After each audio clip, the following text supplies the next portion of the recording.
In order to make big life decisions for you, your family, and your business, you need to pay attention to what your inner wise one, your inner self, is trying to show you.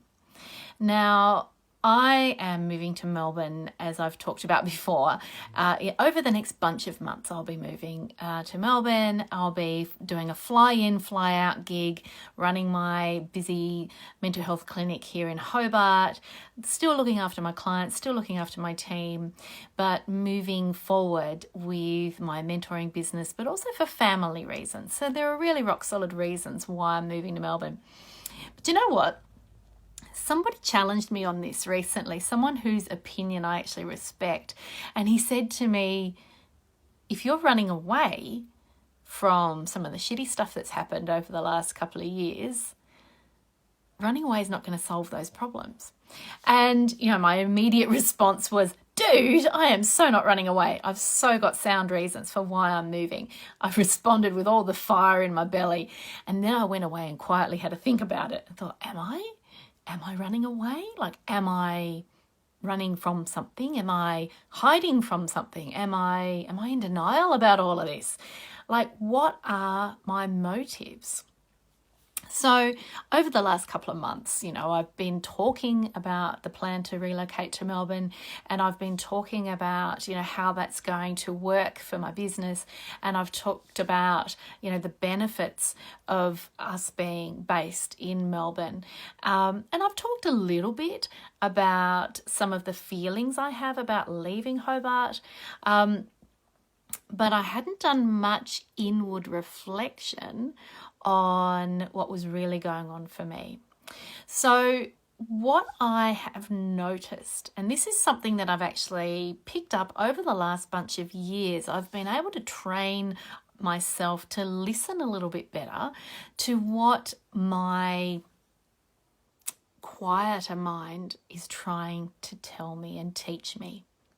So I know I can get a bit excited. I can get a bit excited about the next shiny object. I'm often very future focused, and I'm often, thinking about the next exciting project, or thinking about the next exciting program I'm going to offer, or the next exciting thing that we're going to do as a family.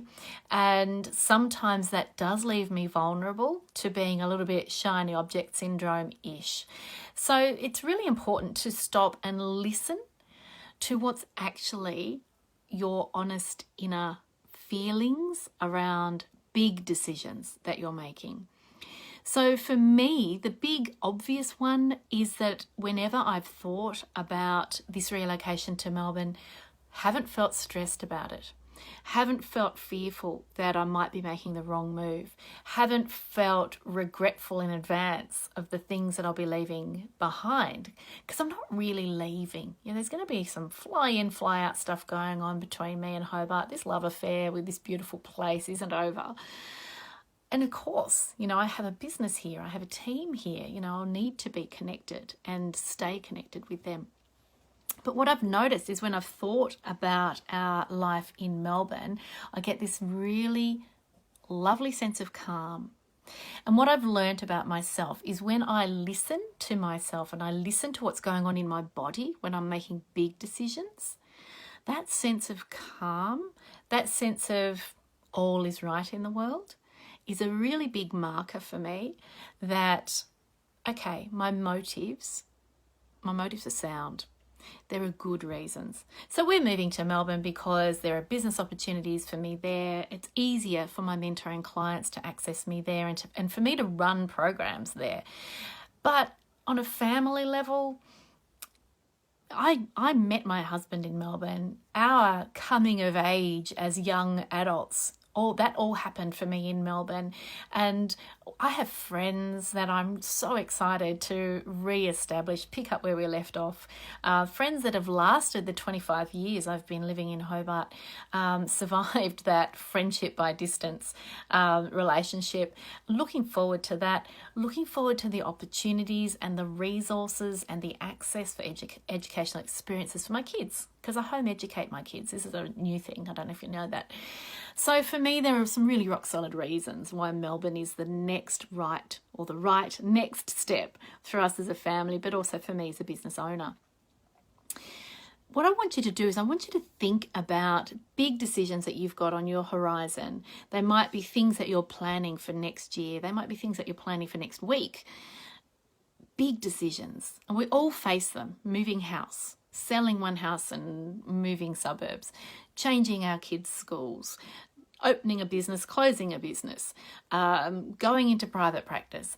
These big decisions, they're life-changing decisions, and it can be really confusing when we're trying to listen to the emotions behind it, because the emotion can flip-flop between excitement and fear.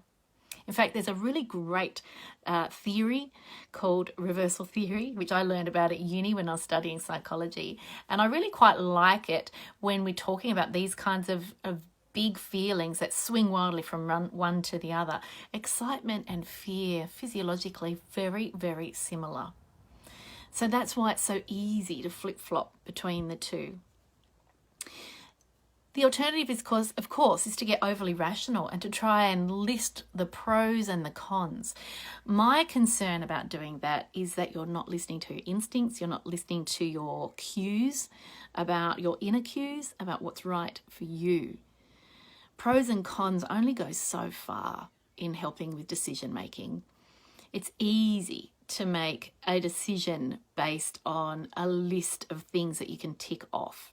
It's easy to make a decision based on a wildly swinging emotion. But wouldn't you rather know you're making the right decision? And that's where you need to listen. You really need to sit back and listen to yourself.